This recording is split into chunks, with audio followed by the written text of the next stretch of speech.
ইসলামী আন্দোলন বাংলাদেশের নায়েবে আমির মুফতি সৈয়দ ফয়জুল করিম বলেছেন, কোরআন অনুসরণের মাধ্যমে সমাজে শান্তি প্রতিষ্ঠা সম্ভব। কোরআন ও হাদিসের আলোকে জীবন গড়তে পারলে ইহকালীন শান্তি ও পরকালীন মুক্তি নিশ্চিত করা যাবে। বুধবার রাতে লক্ষ্মীপুরের রায়পুরে কওমি মাদ্রাসা ময়দানে বিশাল ওয়াজ মাহফিলে প্রধান অতিথির বক্তব্যে তিনি এসব কথা বলেন। উত্তর চরবংশী ইউনিয়ন মুজাহিদ কমিটি ও এলাকাবাসীর যৌথ উদ্যোগে এ ওয়াজ মাহফিলের আয়োজন করা হয়।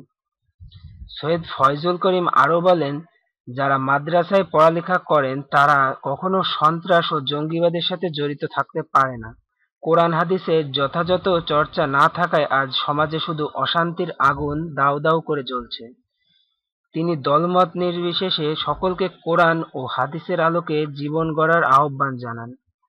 পরে দেশ ও জাতির সুখ সমৃদ্ধি ও মঙ্গল কামনা করে আখেরি মোনাজাত পরিচালনা করেন মুফতি সৈয়দ মোহাম্মদ ফয়জুল করিম। মাহফিলে যোগ দিতে বিভিন্ন ইউনিয়ন থেকে হাজার হাজার ভক্তবৃন্দ উপস্থিত ছিলেন।